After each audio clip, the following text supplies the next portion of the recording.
ये अर्थ बड़ा अनर्थ का रूप है। यदि इसे भगवत भाव में न लिया जाए तो 15 दोष पैदा हो जाते हैं। जिस रुपए के लिए सब पागल हो रहे हैं ना, अगर इसे भगवान को समर्पित करके भगवत भाव में न लिया जाए तो ये 15 दोष जीवन में निश्चित ले आएगा। अर्थस्य साधने सिद्धे उत्कर्षे रक्षणे व्यये नाशोपभोग आयासस त्रासश्चिंता भ्रमो नृणाम स्तेयं हिंसा नृतं दंभा कामः क्रोधः स्मयो मदः भेदो वैरमविश्वासः संस्पर्धा व्यसनानि च एते पंचदशानर्था हर्थमूला मता नृणाम तस्मादनर्थमर्थाख्यम श्रेयोर्थी दूरतस्त्यजेम।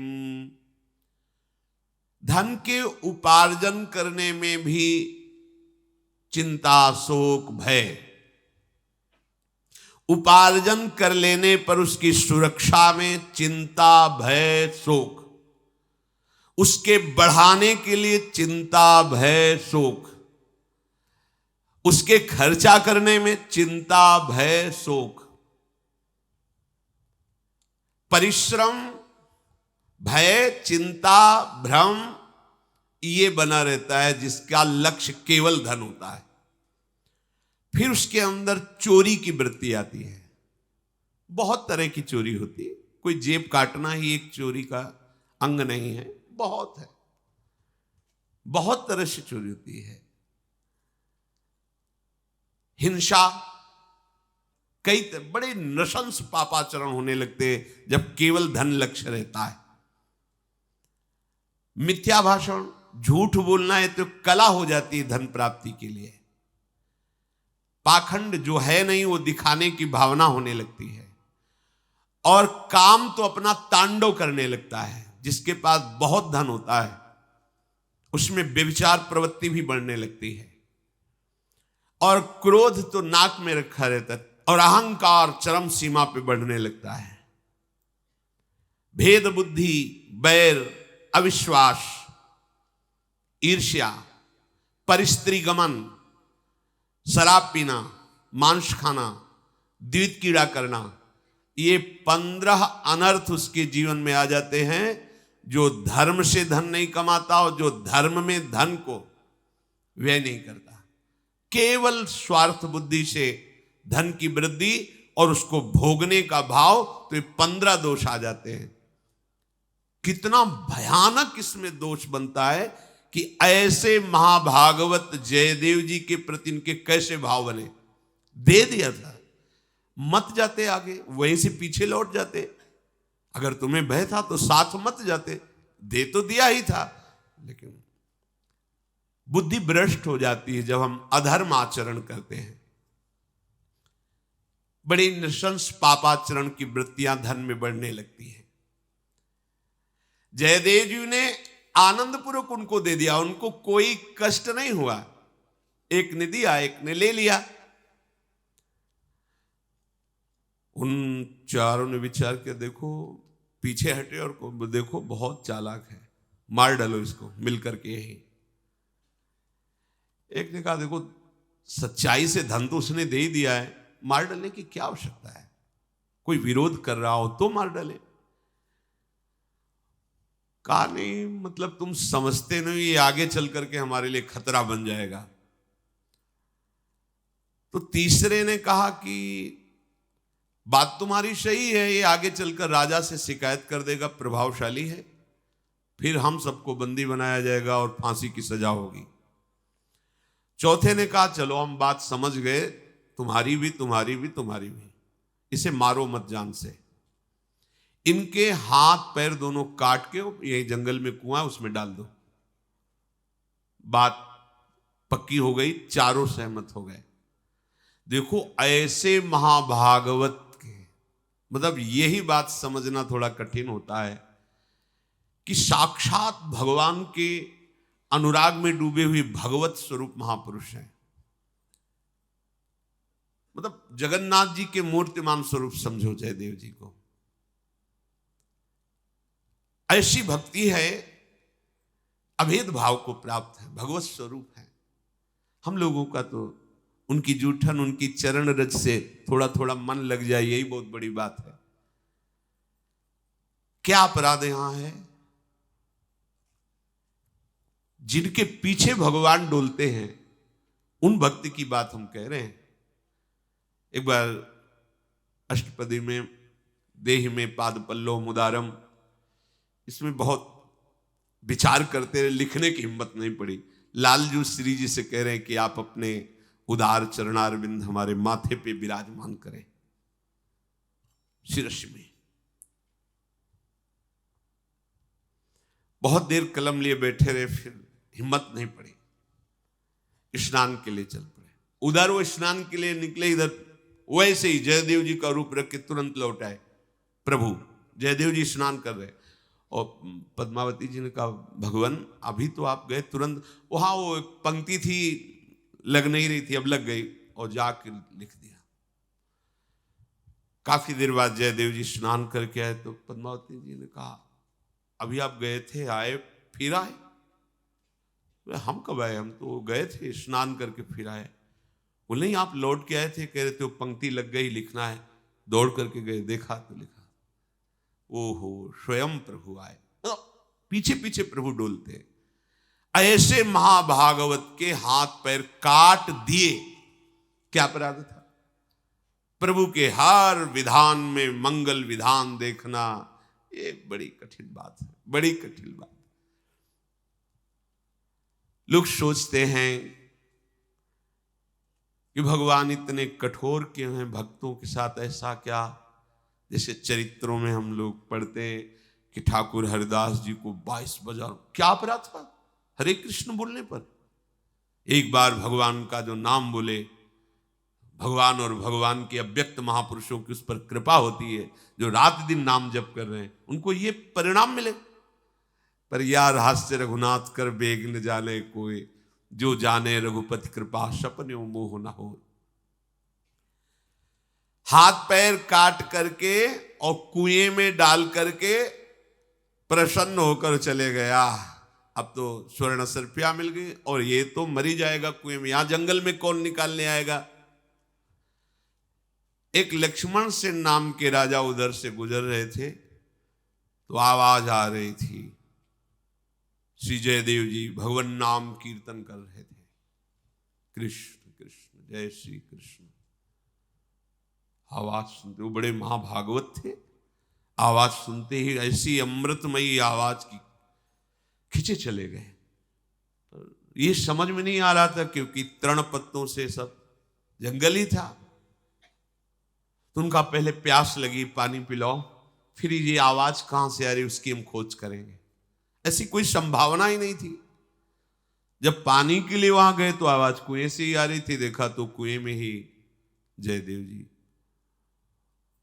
उनको निकाला गया, मुख में प्रसन्नता आनंद छा रही जयदेव जी के, और निरंतर नाम ध्वनि प्रकट हो रही मुख से, मानो कोई तेज पुंज प्रकट हुआ हो कुएं से, ऐसा तेज श्री जयदेव जी का, और मुस्कुराते हुए हाथ पैर कटे हुए। राजा देखकर आश्चर्यचकित हुआ और कहा कि आप बताइए किसके द्वारा ऐसा अपराध हुआ है, अभी उसको प्राण दंड दिया जाएगा। तो कहा कैसे बताएं किसके द्वारा, ये नहीं बताया। अगर बता देते तो राजा हैं, उनके गुप्तचर हैं, खोज करते कौन से लोग इनके साथ देखे गए, क्या अपना विधान करते। जैसे कलयुग जब डंडे और लातों से मार रहा था धर्म को, बैल रूप में थे, तो परीक्षित जी ने पूछा कौन तुम्हें दंड दे रहा है? तो उनका नवयम क्लेश बीजानि यतः स्युः पुरुषर्षभ पुरुषम तम बीजानीमो वाक्य भेद विमोहिता। केचिद विकल्प वसना आहुरात्मानमात्मनः दैव मन्ये परे कर्म स्वभावमपरे प्रभुम अप्रतर्क्याद निर्देश्या दितिके स्वपि निश्चयः अत्रानुरूपम राजर्षे विमर्श स्वमनीषया। धर्म ने कहा, राजन मैं निर्णय नहीं कर पा रहा हूं कि कौन मुझे दंड दे रहा है। ये जो क्लेश मिलता है, जो दंड मिलता है, इसका निर्णय नहीं किया जा सकता, क्योंकि जो कभी द्वैत स्वीकार ही नहीं करते, दूसरा है ही नहीं। मानो ब्रह्म ज्ञानी, ब्रह्म के सिवा दूसरा, वो ब्रह्म मैं हूं, तो अब उनके शरीर को जो पीड़ा पहुंचा रहा है कौन है? कौन है दूसरा? दूसरा ही नहीं। जैसे अपनी जबान अपनी दांत से कट जाए तो किसको दोष देंगे, किस पर रिपोर्ट करेंगे? जो द्वैत स्वीकार ही नहीं करते तो वो दुख को भ्रम जानते हैं। कौन दुख? कैसा दुख? किसका दुख? कौन पीट रहा है? एक ही स्वरूप तो है। ये बड़ी ऊंची बात है। कुछ लोग ऐसे हैं जो प्रारब्ध को कहते कि प्रारब्ध था तो ऐसा दुख आ गया। कोई कहता है स्वभाव के कारण, कोई कहता है इनके कर्म थे, कोई कहता है ईश्वर का विधान था। ये सब बड़ी बातें सुनी जाती हैं, इसलिए आप ही निर्णय कर लो कि कौन दुख दे रहा है। मतलब धर्म कहता है अपने दुख देने वाले को भी हमें नहीं बताना है। बड़ा विचित्र धर्म का स्वरूप है। राजर्षि, अब तुम राजा हो, खुद अपनी बुद्धि से जांच लो कि कौन मुझे दुख दे रहा है। जयदेव जी से बार बार पूछा कि आपके साथ ऐसा बर्ताव किसने किया है। जयदेव जी जानते हैं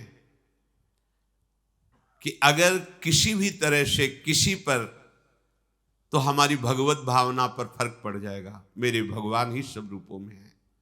दूसरी बात है, जो दूसरे की निंदा करता है, दूसरे की चुगली करता है, दूसरे के पापाचरण को दूसरों से बताता है, उसको वही गति प्राप्त होती है जो पापाचरण करने वालों को होती है। इसलिए ये बड़े शौक से जो निंदा सुनते हैं, निंदा करते हैं, दूसरों की चुगली, दूसरों की गंदी बातें, पापाचरण, ये मलिन अंतःकरण है, निर्मल अंतःकरण। आंख मूंदी भगवत प्रणाम किया। ये सब जितनी लीलाएं हैं, रजोगुणी, तमोगुणी, सतोगुणी, मायाकृत हैं, सच्चिदानंद भगवान सब में विराजमान हैं। उनको भक्त देखता है, उन लीलाओं को नहीं। जो तमोगुणी आसुरी प्रवृत्ति की लीलाएं, रजोगुणी भोग प्रवृत्ति की लीलाएं, वो नहीं देखता। जयदेव जी ने कहा, अपने दुख का कारण तो हम बता ही नहीं सकते कि कौन और कैसा दुख। ये है महाभागवतों की बात। वही राजा बादशाह जब ठाकुर हरिदास जी के समीप गंगा में जो फेंक दिए गए थे, किनारे लगे, फिर वहां तो जब सुना तो गए चरणों में प्रणाम, मैं आपकी महिमा नहीं जानूं। बोले नहीं, कोई दुख नहीं। बोले नहीं, आपको इतना नहीं नहीं, कोई पीड़ा नहीं, मेरे हरि का कोई मंगल विधान है। तुम निश्चिंत रहो, तुम जाओ, सुखी रहो, आनंदित रहो, तुम्हें कभी दुख न प्राप्त हो, मुझे कोई पीड़ा नहीं। कैसा हृदय होता है भगवान के शरणागतों का। ये गोविंद का लीला विलास है। जयदेव जी ने कहा, जयदेव जी के इस भाव को देखकर राजा बिक गया कि अपने दंड देने वाले को भी दंड देने की इच्छा नहीं है। ये तो महाभागवतों में होती, किसी दूसरों में नहीं होती। साष्टांग प्रणाम किया और कहा, महाराज यदि आप कृपा करें तो मैं आपको अपने राजमहल में ले चलना चाहता हूं, आप आदेश कीजिए और वहां कुछ दिन आप सेवा स्वीकार कीजिए। मेरा बड़ा सौभाग्य होगा यदि आप हां कहेंगे। ये भी भगवान का विधान, जैसी जगन्नाथ जी की इच्छा। राजा ने पालकी में बिठा करके भगवान नाम कीर्तन करते हुए जयदेव जी को महल में ले गए और उनके जो हाथ पैर के घाव थे, राजवैद्यों के द्वारा औषधियों का लेप करके ठीक कराया गया। वो घाव भरे, श्री जयदेव जी से प्रार्थना की कि प्रभु पहले तो ऐसा नहीं था, पर आपके दर्शन से और आपके वचनों से मेरे हृदय में एक बात जागृत हुई कि मैं भगवान को कैसे देख पाऊंगा। राजा हूं, राज वैभव सब है, भगवान तो अकिंचन प्रेमी जनों से मिलते हैं। यह है संत का चमत्कार। आपको भगवत भजन की भावना जागृत हो जाए, गंदे आचरण त्यागने का मन होने लगे, तो जान लो कि संत का चमत्कार हो गया है। संत का चमत्कार है, बाहरी छूछा नहीं, हृदय का परिवर्तन कर देना, विषयी हृदय को वैरागी बना देना, जगत में आसक्त चित्त को भगवत आसक्त कर देना। यह दुर्लभ बात संतों के संग से होती है। संतों का संग मिला मानो आवागमन चक्र से, अब हमारा छुटकारा हो जाएगा। बड़े भाग पाई सत्संगा, बिना प्रयास होई भवभंगा। प्रभु मुझे वो उपाय बताओ जिससे भगवान का साक्षात दर्शन हो जाए। तो उन्होंने कहा कि राजन, वैसे तो अनेकों साधनों का शास्त्र में वर्णन है, पर सहज और बहुत जल्दी भगवत साक्षात्कार करने का एकमात्र उपाय है भगवान के प्रेमी भक्तों और संतों की सेवा की जाए। इससे बहुत जल्दी भगवान प्राप्त क्या हो जाते, भगवान बिक जाते हैं। संतों की सेवा से भगवान बिक जाते हैं। राजन, यदि अनेक प्रकार के मेवा मिष्ठान और संतों की सुख सामग्रियों से उनकी पूजा की जाए, उनको बुलाया जाए, उनका चरणामृत उतारा जाए, उनको भोग पवाया जाए, उनके चरणों में बैठकर उनके श्रीमुख से भगवत चर्चा सुनी जाए, तो निश्चित भगवान का साक्षात्कार हो जाए। और इसके एक नहीं, बहुत से इतिहास में उदाहरण बढ़े हुए हैं। संतों का आगमन और संतों का भगवत जस गाना, उन्हीं के बीच में भगवान विराजमान। मद भक्ता यत्र गायन्ति तत्र तिष्ठामि नारदः। जहां मेरे भक्त एक साथ नाम कीर्तन करते हैं, मेरी चर्चा करते हैं, वहां।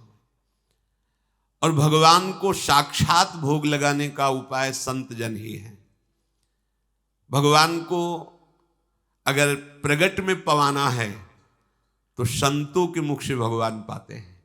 जैसे गर्भस्थ शिशु को पुष्ट करना हो तो मां को अच्छे अच्छे पदार्थ पवाओ तो उसके उदर में पल रहा गर्भस्थ शिशु पुष्ट होगा।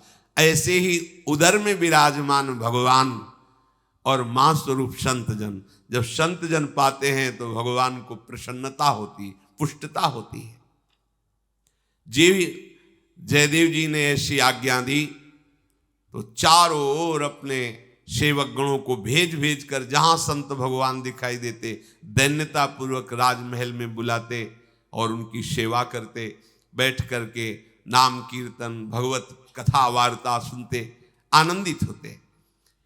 इनकी ऐसी ख्याति फैल गई कि कोई भी कंठी तिलक धारण किए हुए हो और मिले तो उसे आदर के साथ लाया जाए और जो उसकी इच्छा हो उसके अनुसार उसकी सेवा की जाए। राजा है, कोई कमी तो है नहीं। तो ये बात चारों ओर फैल गई। इन चारों ठगों को वो बात सुनने को मिली।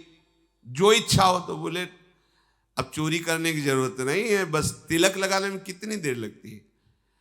ऐसे कर लो तो शैव तिलक लग गया, ऐसे कर लो तो वैष्णव तिलक लग गया, देर क्या लगती है। लेकिन साधुता आने में जन्म जन्म लग जाते हैं। साधुता आना, ये है साधुता श्री जयदेव जी।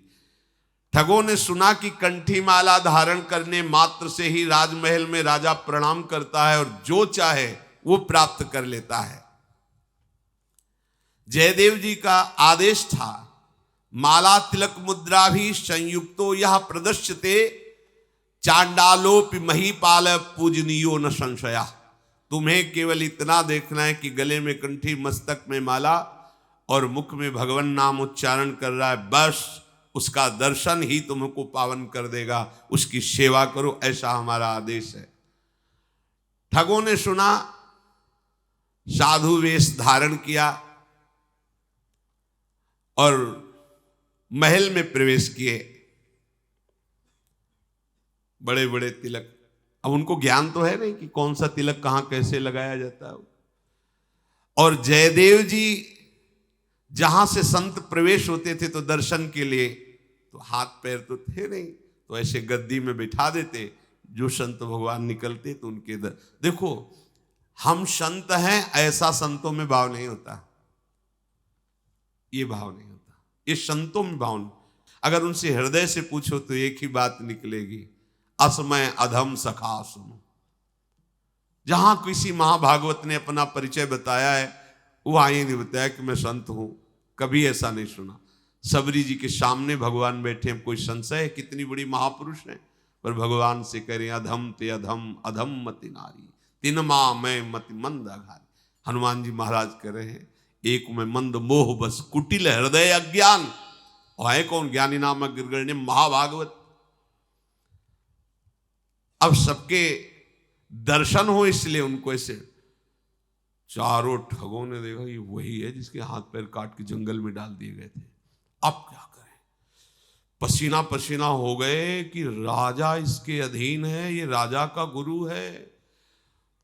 चारों ने देखा, बोले कुछ भी हो अगर पीछे हटे तो पकड़े जाओगे।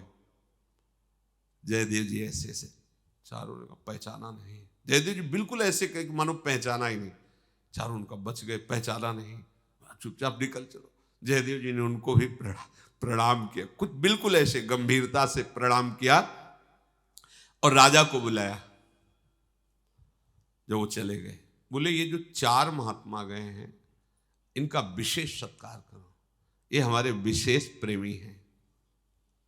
राजा को जब आज्ञा कर दी मेरे विशेष प्रेमी है, अब तो उनका चरणामृत उतारना, आरती पूजा, ये है महाभागवत, ये विशेष प्रेमी है, ये है भक्त का हृदय। करत जे अनुशहन निंदक तिनहु पे अनुग्रह कियो, ये केवल भक्त में होता है, ये बनावटी में नहीं हो सकता, ये केवल भक्त हृदय से ही होता है। उमा संत कह यही बड़ाई, संत सामने लिख लेना बहुत सरल है, दो शब्द, संत प्रवर, अंतरराष्ट्रीय संत या संत, लिखना बहुत सहज है, लेकिन हृदय में साधुता आ जाना गोस्वामी जी मांग रहे हैं प्रभु से। कबहू कहो यह रहा नहीं रहोंगो, श्री रघुनाथ कृपालु कृपाते, साधु स्वभाव, साधु स्वभाव भगवान को अधीन कर लेता है। देखो ये मनुष्य कृत बुद्धि हो ही नहीं सकती। राजा को बुला के कहा विशेष सत्कार, क्योंकि ये मेरे बड़े प्रिय और पूर्व परिचित संत हैं, हम जानते हैं, पूर्व परिचित है, बड़े प्रेमी हैं, और हाथ पैर यही काट के डाल गए थे कुएं में। जेव ही जयदेव जी ने ऐसी आज्ञा की, बड़ा स्वागत किया। राजा स्वागत कर रहा है और चारों कह रहे समझो बकरे को जब बलि दी जाती है तो पूजल भी किया जाता है और अच्छा खवाया जाता है, खा लो। सबसे ज्यादा राजा की दृष्टि आप पे ही है, तो ये ना समझो तुम्हारा पूजन हो रहा है, बलि के लिए भी तैयार रहना, क्योंकि वो जिसके हाथ पैर काटे थे उसने बुला के कुछ कहा है। कपटी तो कपट ही सोचता है ना। राजा औरों को तो जाने दिया, जो खा पी के जल्दी जाने को हुए तो उनका नहीं महाराज, आप तो हमारे गुरु जी के विशेष प्रेमी, आपको तो रुकना ही पड़ेगा, आपके हाथ जोड़ते हैं, आपके पैर पड़ते हैं, आज तो आपको नहीं जाने। बोले समझ लो, मतलब अब तो पक्का, मतलब जो दुष्ट स्वभाव होता है वो दुष्टता नहीं छोड़ता है। उन्होंने कहा नहीं महाराज, यदि आप रोकेंगे तो हमारी दिनचर्या बिगड़ जाएगी, हमारा नियम है साधना का। बड़े प्रवीण होते हैं ठग लोग भी, बड़े प्रवीण होते हैं, हमारा नियम बिगड़ जाए, हमारा नियम। अब संतों के नियम तो होते ही है, तो उनका हाँ महाराज फिर आप कोई आज्ञा कीजिए। आप में विशेष श्रद्धा दिखाई दे रही है इसलिए कह रहा हूं, दूसरों से तो कहता नहीं। कहा कि महाराज हमारे यहाँ बहुत बड़ा आश्रम है, साधु सेवा चलती है, यदि आप कुछ धन दे दे, वैसे हम किसी से मांगते नहीं, पर आपकी श्रद्धा देख के कह रहे। राजा ने कहा धन, सेवकों को कहा खजाना खोल दो, ये हमारे गुरु जी के विशेष। अब उठा गए, उनको भोजन तो मिल ही गया, सब कुछ हो गया, और सोचा ऐसा धन मिल जाए जो इतना श्रद्धा दिखा रहा है कि अब ठगाई छोटे छोटे पैसों के लिए क्या करना है, यहीं से ले जाए। राजा ने कहा इनको खजाने में ले जाओ और जितना ये बांध पावे जितना ले जाएं ले जाने दो। राजा ने अनेक वस्त्र आभूषण ये सब दिए ही, और उनको खजाने में जाके बाहरी चद्दर फैला के। तो जो सेवक जन वो सोच रहे ऐसे संत नहीं होते, संत जन ऐसे नहीं होते जैसा इनका व्यवहार दिखाई, क्योंकि संतों का और संत वेशधारियों का अलग ही आचरण होता है। थोड़ी देर दिखावा होगा, पर आप गौर से देखोगे तो जमीन आसमान का अंतर होगा, जैसे पीतल और स्वर्ण। कांति आपको एक जैसी लग सकती स्वर्ण और पीतल की, लेकिन थोड़ी देर देखने में अंतर पता चल जाएगा कि ये स्वर्ण है तो ये पीतल, पहचान वाले को। अब वो इतना गट्ठर बांधे कि अकेले उठ नहीं रहा था। अब राजा ने सेवकों को कहा था कि पूरी सेवा होने, उठा उठा के सेवक लोग बड़ी बड़ी गठरी आभूषण स्वर्ण मोहरे ये सब ला। अब संतों का जो स्वरूप होता उससे इनकी बिलक चाल, सैनिक लोग चल तो रहे थे साथ में, पर बिलक चाल। जो सेवक राजा के थे उन्होंने इनसे कहा कि महाराज आज तक तो हमने ऐसी संत सेवा नहीं देखी, ना ऐसे संत देखे। रास्ते में जब लेके चल रहे हैं, हमारे महाराज इतना आदर नहीं किए जितना आपको किए कि खजाने पहुंच, और ऐसे संत नहीं कोई देखे कि ऐसी गठरी बांध करके सब खजाने से, आप कुछ विशेष लग रहे हो। जब राजपुरुषों ने पूछा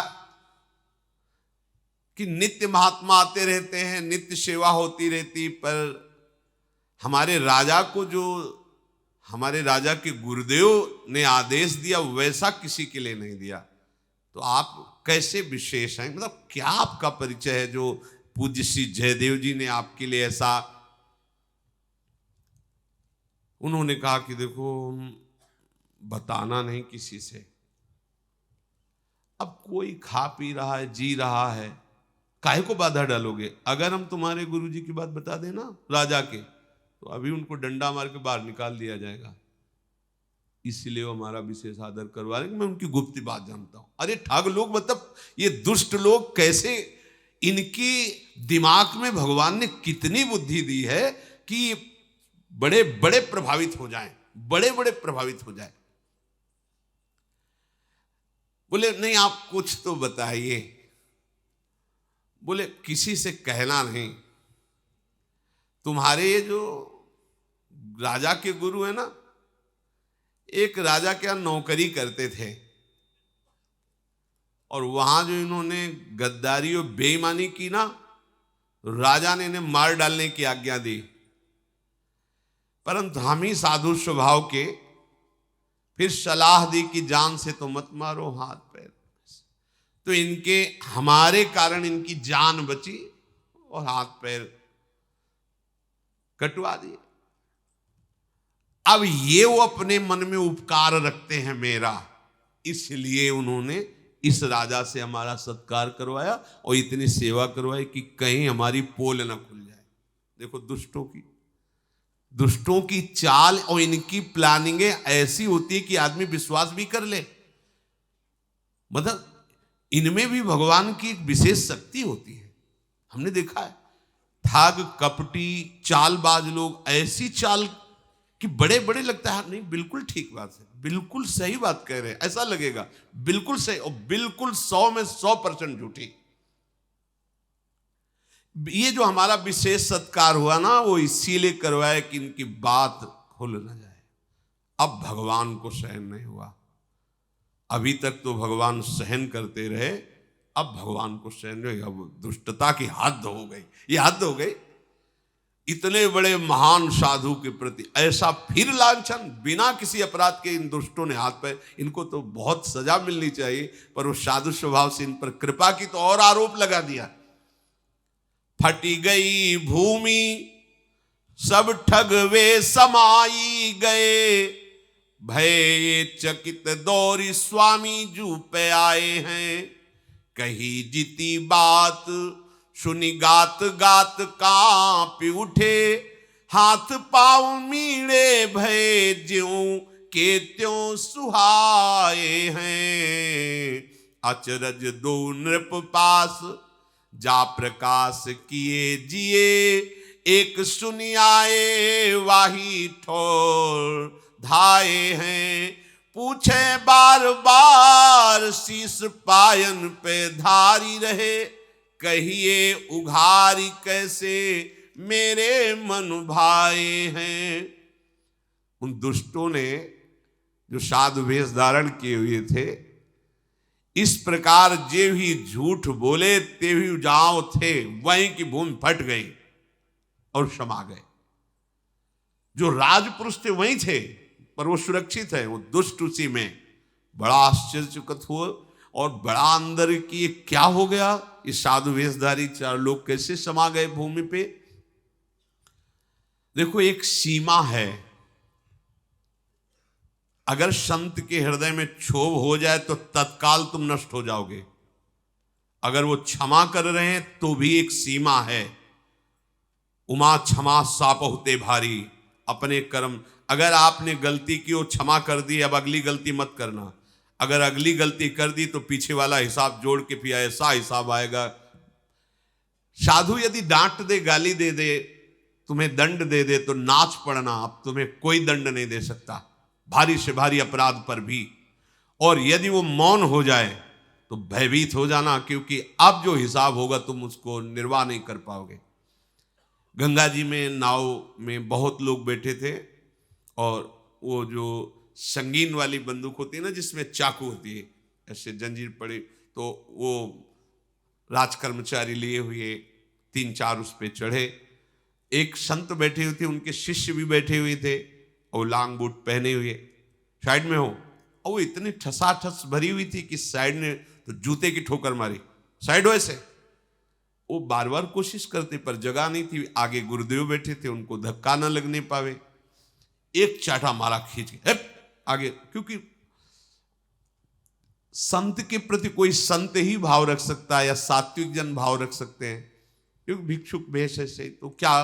अब जो पदाधिकार के अभिमान में उसको संत क्या समझ में आए, लेकिन उनको ये पता नहीं है कि अनंत ब्रह्मांडों के स्वामी का दासत्व लिए हुए जो बैठे हैं, तो अगर इनका अपराध बन गया तो राम रोष पावक सो जरई।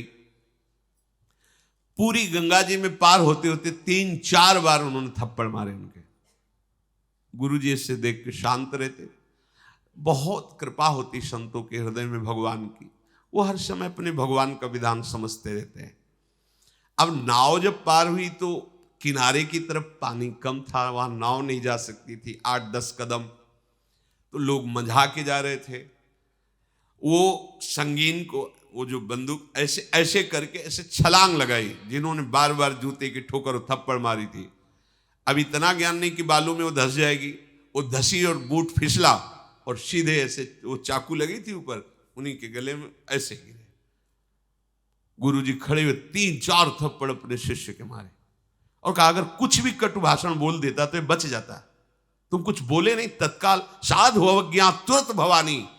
अगर किसी साधु को तुम मार रहे हो, पीट रहे हो, गाली दे रहे हो, चुप होए, तो आप निश्चित समझ लो बहुत जल्दी हिसाब होने वाला है आपका, बहुत जल्दी पतन हो जाएगा, बहुत जल्दी कोई न कोई विघ्न आ जाएगा। अगर वो कहीं कटुवचन बोल दे या कुछ ऐसे दंड दे दे, क्षमा हो गया। जयदेव जी ने एक कटुवचन भी नहीं कहा, पर ये अपराध पे अपराध करते गए, भूमि फट गई, नरक को प्राप्त हुई। भारी कष्ट मिलता संत द्रोही को, और गुरु द्रोही के लिए तो नरक में भी, जैसे कहते हैं ना, नरक में भी ठौर नहीं, नरक में भी ठौर बहुत घृणित। जैसे जेल में कोई जाता है ना तो पूछता है, हाँ ये आजीवन कारावास के क्या करके आए, बोले बेटी के साथ बलात्कार, पत्नी की हत्या। वैसे घृणित भाव से देखते हैं। वहां के कैदी भी उसकी अच्छी धुलाई करते रहते हैं, वहां कैदियों के बीच में कभी उसको आदर नहीं मिलता, इतने निकृष्ट आचरण वाला। ऐसे ही गुरुद्रोही संत द्रोही को नरक में भी ठौर नहीं मिलता। पर ये लोग जो भगवान की माया से ठगे गए हैं, साधारण समझ करके संतों की निंदा, संतों की अवहेलना, और उसका कारण होता है कि वास्तविक साधुता जिनके हृदय में नहीं, साधुता का वेश धारण करके ऐसे आचरण करते हैं जिनसे लोगों को लगता है संत ऐसे ही होते हैं। संत अपने प्राण दे सकते हैं लेकिन भगवान की आज्ञा के विरुद्ध नहीं चल सकते, बात समझ लेना। जैसे ऊसर में कितना भी खाद पानी लगा दो अंकुरण नहीं हो सकता, ऐसे संत के हृदय में वो बात ही नहीं उदय होगी जो भगवान के विरुद्ध हो, उसे संत कहते हैं। संत हृदय जिम उपज न कामा, ऊसर बरसई तृण नहीं जामा। आज तक कभी भगवत प्रेमी महात्माओं के चरित्रों में कहीं ऐसा नहीं पाया गया जिससे किसी का मंगल, किसी का अहित हुआ हो। हम लोग अपने स्वार्थ का पोषण करने के लिए, साधुता हृदय में ना होने के कारण ऐसे आचरण कर बैठते हैं जो हमारे गुरुजनों और संतों को गालियां मिलती, लोगों की श्रद्धा संतों के प्रति कम होने लगती है या नष्ट हो जाती है। संत ऐसे नहीं होते। भगवान का साक्षात स्वभाव देखना है तो संतों में देखो, उनके स्वामी का पूरा स्वभाव अवतरित होता है संतों के हृदय में। जिन्होंने मारा, जिन्होंने गालियां दी, उनको परम पद प्रदान कर दिया, ये संतों का स्वभाव। उमा संत कही है बड़ा, यही संत की बड़ाई। वो लात मार रहे हैं, बोले राम भजे हितनाथ तुम्हारा, तुम्हारा मंगल हो जाएगा यदि प्रभु का भजन करोगे। श्री जयदेव जी के पास वो भागते हुए गए और कहा, स्वामी जी वो जो 4 संत जिनको आप बहुत प्रेमी कह रहे थे, वो ऐसा ऐसा बोल रहे थे, उसी समय धरती फटी और वो उसमें समा गए। राजा भी उसी समय जयदेव जी के पास, जयदेव जी को बड़ा दुख, नहीं भगवान नहीं भगवान ऐसे। अब उनके हाथ तो कटे हुए थे, जैसे जैसे ऐसे किए, नवीन हाथ और नवीन पैर, स्वस्थ एकदम तेजो में। और वो कह रहे थे नहीं भगवान ऐसा नहीं, उनको क्षमा करो, आप उनको दंड मत दो, प्रभु आप क्षमा करो। चाहे जितना कहो, जैसे दुष्ट की दुष्टता एक सीमा तक अपने जनों के ऊपर भगवान देखते रहते, जब उनका हृदय शीतल है, वो क्षमा कर रहे हैं, प्रार्थना कर रहे हैं। अगर आप बढ़ते चले गए, आपको लगा कि हमने निंदा की, हमने अपमान किया, हमारा कुछ नहीं हुआ, आप ऐसा ना समझो, ऐसा ना समझो। सैकड़ों बार वो प्रभु से प्रार्थना, नहीं प्रभु बिल्कुल नहीं, हे करुणा निधान, आपका ही बनाया हुआ विधान, नाथ यदि आप चाहो तो उसकी बुद्धि शुद्ध करके अपना परम पद दे सकते हो। प्रभु वो दंड का अधिकारी नहीं, आपकी माया से भ्रमित, तो प्रभु भी शांत रहते। अब उसको लगा कि हम तो इतनी बार निंदा की, इतना अपमान किया, कुछ नहीं बिगड़ा ना, इसका मतलब कोई नहीं बिगड़ने वाला। और जहां अपराध किया, फिर भगवान भक्त की भी नहीं सुनते, फिर भगवान भक्त की भी नहीं सुनते। साधु अवज्ञा कर फल ऐसा, जरे नगर अनाथ कर जैसा। जब राजा ने देखा कि इनके सुंदर सुंदर कर कमल और चरण कमल प्रकट हो गए, तब उन्होंने कहा प्रभु कोई तो गुप्त बात है, आप कृपा करके बताओ, अभी तक छुपाते रहे, क्या बात है? आप इतने दुखी हुए उनके लिए, आप उनके लिए आज्ञा की विशेष सेवा कीजिए और उनका धरती में फटकर समा जाना और आपके नवीन हाथ और पैर उदय हो जाना, आप कृपा। तो उन्होंने कहा कि आप दोष दर्शन मत करना। उनकी प्रवृत्ति अर्थ में थी, धन में थी, मोहरे लेकर भक्त ने दिया था, जा रहे थे, उनकी ऐसा लगा कि इनकी इच्छा, हमने उनको दे दिया, फिर भी उनको संतोष नहीं हुआ, हमारे हाथ पैर काट करके कुएं में डाल दिए, फिर आप मिले। तो जो मेरा अहित अमंगल करता है वो किसी तरह मेरे से तो जुड़ा ना, उसका मंगल होना चाहिए। संतों की क्या भावना, किसी तरह मेरे से जुड़ा ना, लोभ से सही, किसी तरह उसका मंगल होना चाहिए। राजा को बड़ी प्रसन्नता हुई, हृदय में मानो नवीन प्राण आ गए। क्यों नवीन प्राण? अश्रद्धा हो रही थी कि ऐसा कैसे हो सकता है कि मेरे गुरुदेव ऐसे थे जिनके दर्शन मात्र से मुझे भगवत प्रीति का भाव जागृत हुआ, वो एक अपराधी थे, उनके हाथ पैर कटवा करके डाल दिए गए, ऐसा कैसे हो सकता है? दूसरी बात, जो साधु वेश में आए वो ऐसा कैसे आचरण कर सकते हैं कि धरती फट जाए? जब पूरा रहस्य समझ में आया, उनको बड़ी प्रसन्नता हुई। राजा ने जयदेव जी से कहा, अभी तक जिस बात के लिए तरसते रहे वो आज आप कृपा करके पूरा करो। अपने चरणों का चरणामृत और अपना कर कमल हमारे सर पर रखो। तो प्रभु के हर विधान को जो मंगलमय जानता है, मंगलमय मानता है, वही भगवान का शरणागत है। नवा, अपने प्रभु को ही अपने सारे संबंध से प्यार करना। कल चर्चा हुई थी, गृहस्थ जन अपने समस्त संबंधियों में प्रभु को देखे, विरक्त जन अपने सारे संबंध प्रभु में देखे। माता पिता भाई बंधु जो भी अपना भाव है अपने प्रभु से हो, या जो भी अपने सगे संबंधी उनमें प्रभु भाव हो। 10वां, प्रत्येक शुभ कर्म प्रभु की प्रेरणा से हो रहा है। साधना कभी अहम ना करे शरणागत भक्त, जो भी हो रहा है मेरे प्रभु से हो रहा है। प्रभु की कृपा के बिना एक कदम भी परमार्थ में नहीं चला जा सकता। हम इतना करते हैं, हम ऐसा करते हैं, हम वैसा करते हैं, ये व्यर्थ का अभिमान मत करो। अगर गुरु जी की कृपा ना हो तो एक दिन भी भजन साधन नहीं बन सकता है। अगर कृष्णचंद्र जी की कृपा न हो तो एक बार कृष्ण नहीं बोल सकते, किशोरी जी की कृपा न हो तो एक बार राधा नहीं बोल सकते, नहीं बोल पा रहे। देखो सृष्टि में कितने हैं, लोक लोकांतर में कितने कितने लोग राधा बोलते, कितने लोग कृष्ण बोलते, जिन पर कृपा है। तो हमारी जो साधना है, हमारी जो दिनचर्या है, हमारा जो भागवतिक उपासना, वो हमारी आराध्य देव की, आचार्य देव की, गुरुदेव की कृपा से है, ऐसा शरणागत भक्त देखता है। 11वां, प्रभु के प्रतिकूल कोई भी कार्य न करना और प्रत्येक प्रतिकूल वस्तु से उदासीन रहना, चाहे वो लौकिक दृष्टि से कितनी ही आवश्यक उच्च या प्रियतर हो, चाहे जितनी उच्च या प्रियतर हो। जो अपने आराध्य देव को पसंद नहीं, वो भूल कर भी हमें कार्य नहीं करना। देखो कई बार ऐसा होता है कि मन की प्रेरणा को हम भगवत प्रेरणा मान लेते हैं, लेकिन इसको पहचानना पड़ेगा।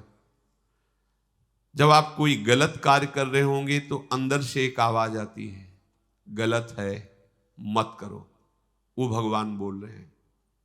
जब आप कोई सही कार्य करेंगे तो हृदय शीतल होता और मन में प्रसन्नता का स्फुरना, तो समझो ये भगवद आदेश है और वो शास्त्र सम्मत बात होनी चाहिए। कभी कभी विषय सेवन के उत्साह में ऐसा लगता है हृदय आनंदित हो रहा है, पूरा विषय संयोग बिल्कुल स्वाभाविक बन रहा है, तो हमें लगता है भगवान की ऐसी इच्छा है। नहीं, समझना हर्ष और आनंद में अंतर है। विषयों के सानिध्य में हर्ष होगा तो परिणाम में तुम्हें शोक भोगना पड़ेगा, और आनंद द्वंद्व रहित है। आनंद का अनुभव तब होता है जब शास्त्र सम्मत आचरण होगा। शास्त्र के विरुद्ध आचरण होगा तो हृदय जलेगा। पाप की पहचान है, जो धर्म विरुद्ध आचरण करने की प्रेरणा मन दे रहा है, उसके विरुद्ध जो अंदर से भाव आ रहा है उसको मानिए। अगर नहीं माने तो वही पापाचरण है। हम लोग सोचते हैं कि भगवान ही ने तो प्रेरणा की, ये मन ही है प्रेरणा करने वाला। भगवान की प्रेरणा को अभी सुनने का तुम्हारा अभ्यास नहीं, आप गौर से देखिए। जब आप कोई गलत कार्य करने चले तो बड़ी धीमी आवाज में आता है, गलत है नहीं, और आप सहम जाएंगे। एक सेकंड के लिए आप सहम जाएंगे, पर मन का वेग प्रबल, इसलिए कि जो होगा सो देखा जाएगा, आप उसे नकार देते हैं। बस भक्त मन की नहीं सुनता और अभक्त भगवान की नहीं सुनता। जो संसारी भोगा आसक्त जन है वो अंदर भागवतिक प्रेरणा को नकार देते हैं, और जो भक्त जन है वो मन की प्रेरणा को नकार देते हैं और भगवान की आज्ञा के अनुसार चलते हैं।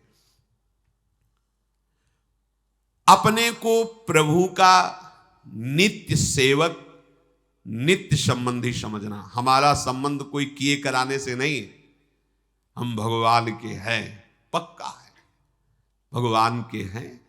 और किस भाव से है? भगवान की कोई भी भावना करने वाला हो, लेकिन दासत्व सबकी नींव में रहता है। दासत्व सबकी नींव में रहता है, चाहे वो शक्य भाव हो, चाहे वात्सल, जहां कहीं कोई ऐसी बात आई तो दासत्व प्रकट हो जाता है।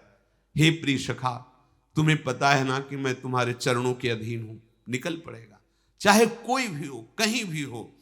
अगर ये दासत्व है तो इसी के ऊपर सारे भाव, जैसे शांत के ऊपर दासत्व, फिर दासत्व के ऊपर सारे भाव हैं। अगर दासत्व में कमी तो कोई भी भाव आने वाला नहीं है। इसकी व्याख्या आगे। श्री राधा वल्लभ लाल।